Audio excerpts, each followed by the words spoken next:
Hey, what's up guys? Today Genshin Impact just announced the characters and weapons we're going to be getting on the next banners in the second half of patch 4.3, and it's something honestly pretty special that I really think is worth talking about. In fact, these banners are pretty huge for Chevreuse or Chevreuse, I don't know how to say her name in English specifically, but also for Raiden and Yoimiya for a few reasons that I'll cover, but that make the banners even more valuable than they may appear, especially for newer accounts or if you're trying to build a team around any of the rate up 5 stars. In fact, to get right into it, let's talk about what these banners actually are. Now, before getting into it, I want to first apologize if the audio quality is a bit worse than usual, as I'm sick right now and not home, but I wanted to get a video out on these banners because I think they're pretty unique. Getting right into it though, the limited 5-star characters are both Raiden Shogun and Yoimiya, and while I'll talk about both of them and how good I think they are, the new character on these banners that is featured is going to be Chevreuse, the musket-wielding pyro 4-star polearm character. An important update, actually after I started recording this video, I remember that Chevreuse is available in a trial right now, which means we have full access to her entire kit, and I want to say that she's basically going to be doing what we suspected and buffing overload based teams comprised of pyro and electro units by quite a bit. Now, while again I'll go into more detail in my complete guide once she's out, for now what you need to know is that if you run her in a fully pyro and electro team comp, you will reduce the pyro and electro resistance of opponents by 40% when you overload, which is huge, on top of giving all your party members 40% attack, or up to 40% scaling on her HP, which again is a big buff as well,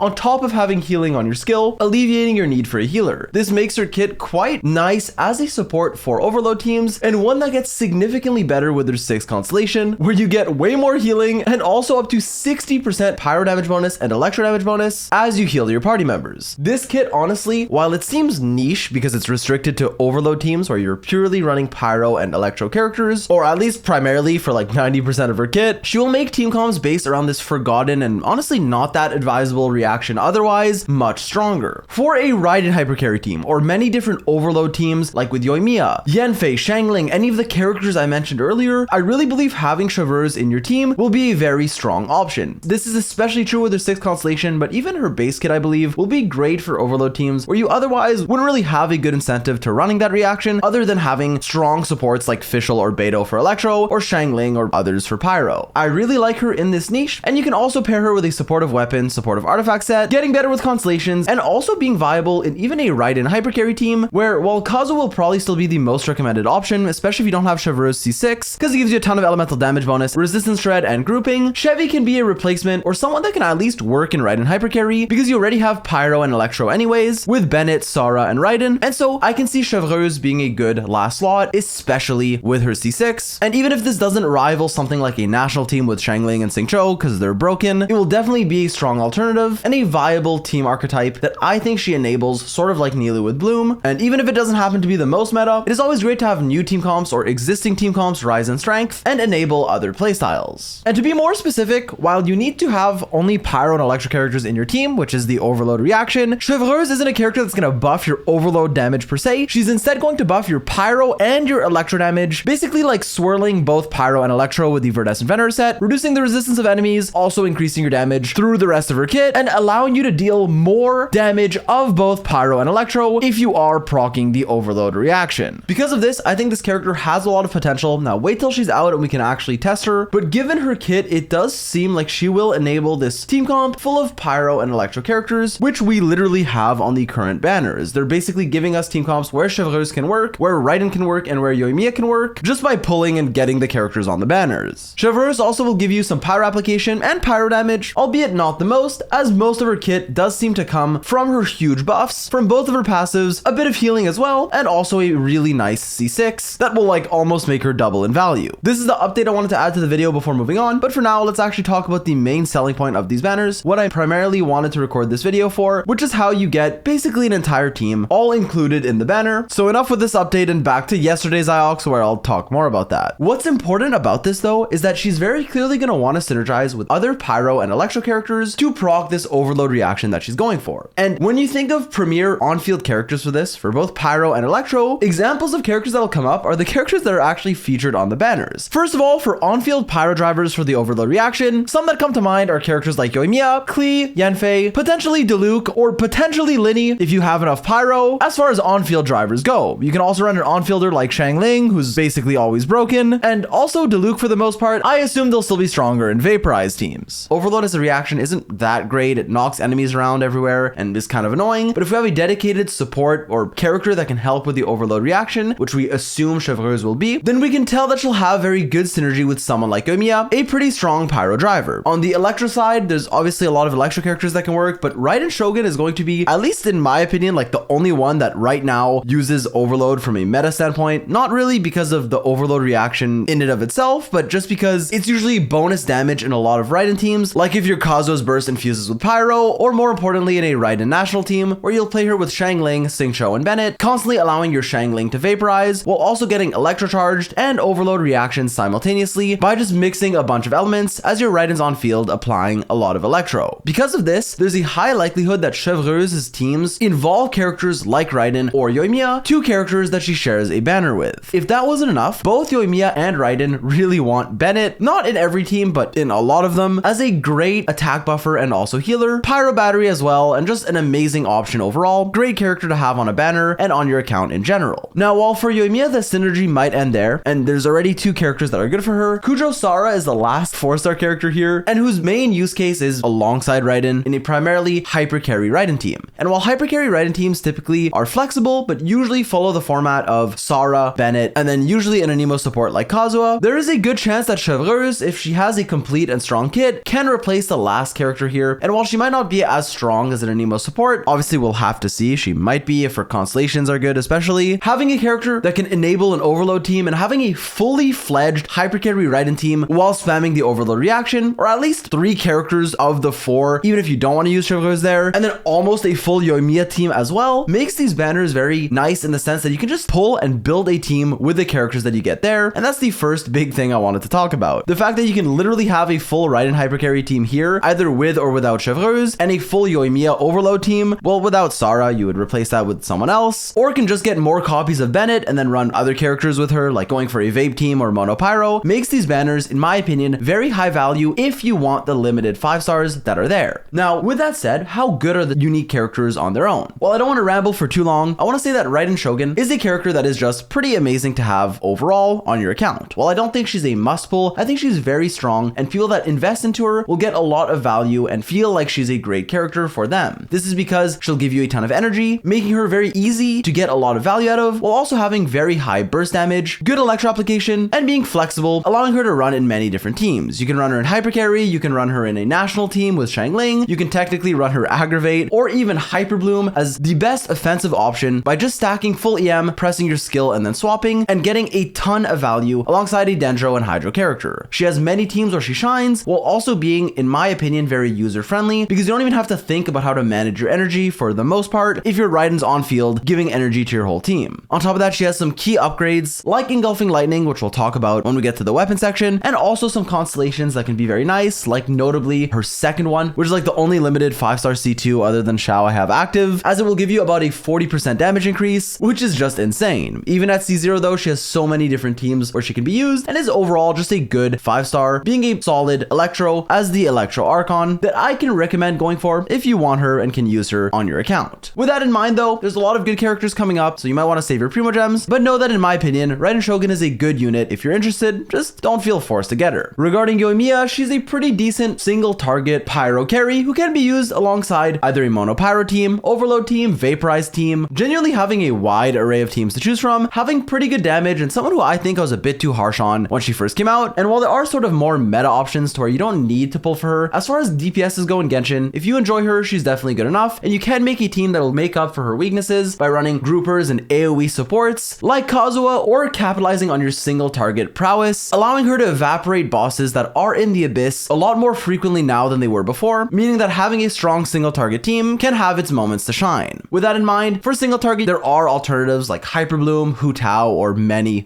others, but Yoimiya is a decent option, not one that I think you should inherently go for, but if you like her, then you shouldn't feel bad getting her, as she is decent. I do have to say that she is also very accessible in the sense that she has very easy weapons that you can build, Slingshot being particularly good for a 3-star weapon that everyone can get and refine for free, as well as having flexible supports, like while she wants Bennett, she can also use Yunjin for similar value and be very flexible in her teams. I want to be careful not to oversell Yoimiya, as meta-wise, she's not someone I think you have to pull for, because I personally just use Hyperbloom for single target, but she is good enough if you like her, and I am excited to see her synergy with Chevreuse and Overload loaded in particular, but more on that when Chevreuse is out in my complete guide. Moving on for the 4 stars, obviously we talked about Chevreuse, Chevrolet, I don't know, and I'm very excited for her. But for the other two, well, Bennett is like the most broken support, or one of the most broken supports in the game. You guys know why. Amazing healer, gives you a ton of attack through his burst, and also, and this is an important part, has valuable constellations, meaning that even if you have Bennett, getting more can be valuable to you, like notably his C1 being amazing, and C5 also giving you some talent levels, which means more damage. Also worth noting that his C6 can be pretty decent, gives you Pyro Infusion. I don't think it's as bait as people were claiming, but be careful before activating it, as it could override some other infusions, mostly only really ruining some physical teams like Eula, but you don't really run her with Bennett anyways, or overriding some older characters' infusions like Kaching or Ayaka, but in general it's not the biggest deal, just be mindful of it. And for Kujou Sara, she's mostly just a Raiden support, but as an Electro character, she fills her niche quite decently as just buffing Electro, but for the most part, I would say she's dependent on constellations to really get as much power as you want, notably her C2 and her C6, that'll give you a lot more value in buffing your Raiden Shogun's damage, which is why having characters like these where not only can they be pretty decent, but also get better with constellations like Bennett, Sara, and potentially Chevreuse, make it to where the banner gets more value even if you already have the characters and just want to get more copies. Overall, character-wise, I really like Raiden, I really like the 4 stars, at least Bennett and the new one if you're interested in her. But with that said, I now want to get into the weapon wish, just very briefly touch on it in case you're wondering if you should go for it. First of all, for the 5 stars, they're great. Thundering Pulse and Engulfing Lightning are two very strong weapons that can be used on a lot of characters for the most part. Thundering Pulse, just stat-wise, is good. It shares the same base stats as Staff of Homa, having a decent base attack with a high crit damage, 66%, on top of giving you 20% attack for free on its effect, which for most characters already makes it a good stat stick. On basically any bow character that can use the crit and the attack, this is a good bow and one of the best options. Now, with that in mind, if you can make use of the second part of this effect, which will give you up to 40% normal attack damage, then it becomes a lot better, but it's hard to really make use of this. You have to make sure you're proccing the passive and are using a bow character that can use the normal attacks. The main example of this is obviously Yoimiya, where it's her undisputed best in slot, but it's also pretty good on someone like Tartaglia, who can also kind of make use of the normal attack damage, with this weapon in general just being a good stat stick for most characters. For Engulfing Lightning, this is another sort of stat stick, one that gives you a ton of energy recharge and then also attack based on your ER, being Raiden's best in slot by quite a bit. This weapon is also good on characters that need a lot of ER, like Xiangling can use it in a lot of her high energy requirement teams, potentially being her best in slot sometimes, but usually just being a good option, while also being good on characters like even Shenhe, who can use the ER and attack percent quite nicely. Outside of them, it's just a good stat stick, once again, if you need the ER, and value the attack you're gaining more than like a Favonius Lance, which would give more energy for a purely supportive character. I do want to say that polearm characters like Xiangling or Raiden have good free-to-play options, like the Catch for either of them, or Katane Crossbeer for Xiangling, other gacha 4 stars like Dragon's Bane, Wavebreaker Finn, or 5 stars like Skyward Spine, which you may already have, that can make it to where you may not need to pull Engulfing, but even then, getting an Engulfing can still be a good upgrade, giving you like 10 to 15% more Raiden damage, and being a good polearm overall. I really do like these two 5 stars, but I only really do recommend pulling on weapon banners if you are okay with getting both weapons and can use them on existing characters on your account. Personally, I think the bow is very versatile, and Engulfing kind of is, like it is, but I wouldn't really use it on as many characters as I would potentially a Staff of Homa, but I would still like to have Engulfing for specific characters like Raiden, so if you want it for her, then you can keep that in mind. Now, quickly regarding the 4 stars, Rust has been on like a million banners by now, but it's really good on Yoimiya, especially with refinements. There are certain breakpoints where it can be better or worse than Slingshot. For the exact breakpoints, I would recommend checking out the Kaching Ming's guide that I will link in the description, but outside of Yoimiya, it's not that great of a weapon. It's good for normal attackers, it can be okay on Child, although there's usually better options, and quite good on Yoimiya, especially at R5. IF Perception is pretty garbage. Rain Slasher is very niche, but gives you EM, which can be good for certain weird EM builds, like technically Dory or Cave if you're trying to bloom or hyper bloom, but more importantly, someone like Diluc, who could actually use Rain Slasher, especially with refinements, in a vaporized team where you actually do get a lot of stats. Outside of that though, it's kind of okay as a weapon, but the last two are the main good ones, with Favonius Sword being absolutely insane on almost any supportive sword user, where you really can use the huge amount of energy that it gives you. This weapon will give you 61% ER on its passive, on top of a ton of energy on its effect, that will help your entire party get more energy, which is what makes Favonius weapons in general just so broken. Favonius Sword is one of the most prevalent ones that I tend to use on so many different characters. Like genuinely, almost any sword character that does need energy can usually make use of this sword quite nicely. There's really just so many that I really think is a good addition to have in your account, and it's one that also also gets better with, oh, ignore that. It's one that gets better